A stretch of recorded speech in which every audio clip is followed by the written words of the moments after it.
पहिया भूमि में धंस गया है। मैं उसे निकालने के लिए उतर रहा हूं, इसलिए अपने वालों को रोक लो।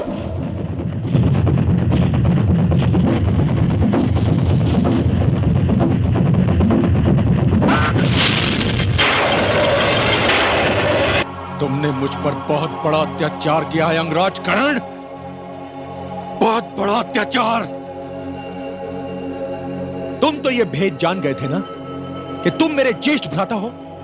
मैं अंधकार में था, मैं तो इस भेद की एक झलक भी नहीं देख सकता था, परंतु तुम तो इस भेद को आर पार देख रहे थे। क्यों छुपाया था तुमने ये सत्य? क्यों? अरे ये सत्य तो उस अविश्वास, द्वेष और संदेह को एक पल में चूर चूर कर देता जो हमारे बीच में दीवार बनकर खड़ा था। दीवार।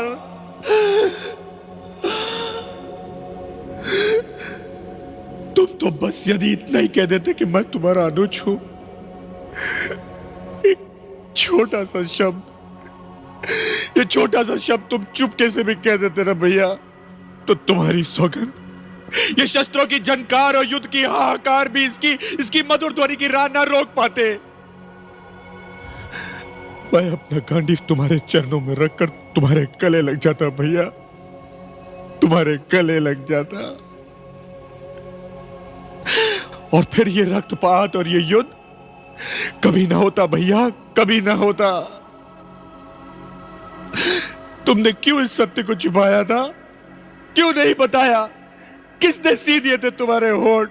बोलो भैया, किसने सी दिए थे तुम्हारे होठ? किसने? अनुज,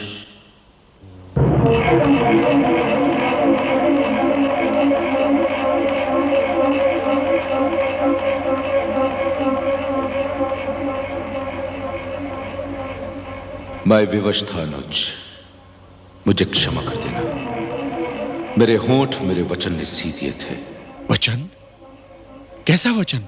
मैंने माता श्री को यह आश्वासन दिया था अनुज कि मरते दम तक मैं ये भेद किसी पर भी नहीं खोलूंगा कि मैं कौंतेय हूं, तुम सबका बड़ा भाई हूं। जब माता श्री ने मुझे बताया कि मैं इस संसार में अकेला नहीं हूं, मेरे 5 भाई और हैं, तो तुम क्या जानो अनुज, तुम क्या जानो उस समय मेरे मन की क्या दशा थी। मैंने उन्हें यह आश्वासन भी दिया कि युद्ध के पश्चात उनके 5 पुत्र अवश्य जीवित रहेंगे, चाहे वो 5 कोई भी हो। मैं जानता था अनुज, मैं जानता था कि उनके 6 पुत्रों में से जो 1 पुत्र कम होगा वो मैं होऊंगा। यह निर्णय लेने का अधिकार तुम्हें किसने दिया था कि कम होने वाले पुत्र तुम ही होगे? मैं क्यों नहीं होऊंगा? कोई और क्यों नहीं होगा? यह निर्णय मैंने नहीं लिया था अनुज, यह निर्णय तो विधि ने लिया था।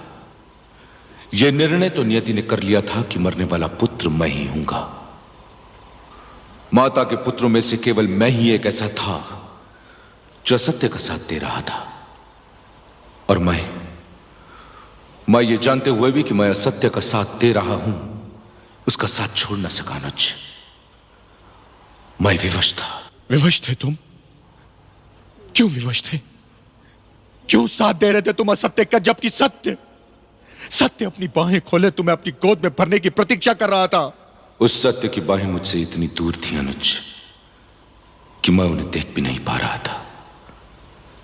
मैं तो दुर्योधन की निष्ठा की डोर से बंधा, उसकी मित्रता की उंगली थामे, अपनी आंखें मूंदे उस राह पर चल रहा था जिसका अंत वही था जहां हुआ। वहां से जीवित लौटने की तो कोई राह ही नहीं थी अनुज। वहां से तो केवल मेरी आत्मा ही लौट सकती थी। मैं प्रसन्न हूं कि मेरा शरीर न सही, किंतु मेरी आत्मा तो उस नरक से निकल आई। बहुत स्वार्थी हो तुम, घोर स्वार्थी हो भैया तुम। अपने उद्धार के लिए तुमने मुझे शोक और पीड़ा के उस नरक में धकेल दिया जहां मैं अपनी अंतिम सांस तक सुलगता रहूंगा, जलता रहूंगा।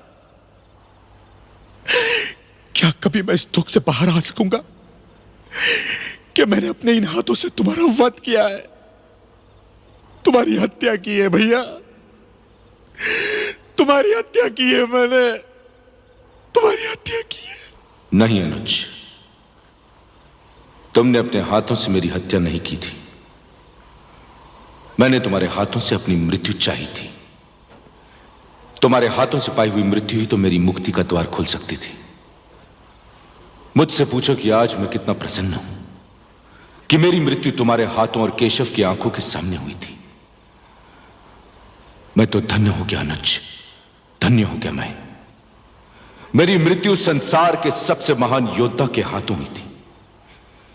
अंगराज करण को यदि तुम्हारे सिवा और कोई मारता तो उससे अपने जीवन से भी क्षोभ होता और मृत्यु से भी। आओ अनुज, मेरे गले से लग जाओ। जीवन में तो यह इच्छा पूरी नहीं कर सका, लेकिन आज मुझे रोकने के लिए जीवन का बंधन भी नहीं है। आओ अनुज, मेरे गले लग जाओ। भैया, भैया, भैया, भैया,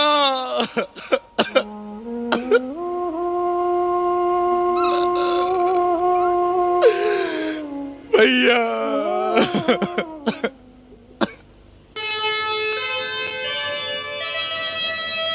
पछतावा अर्जुन करे, कर्ण उसे समझाए, धर्म समझ कर जो किया उस पर क्यों पछताए।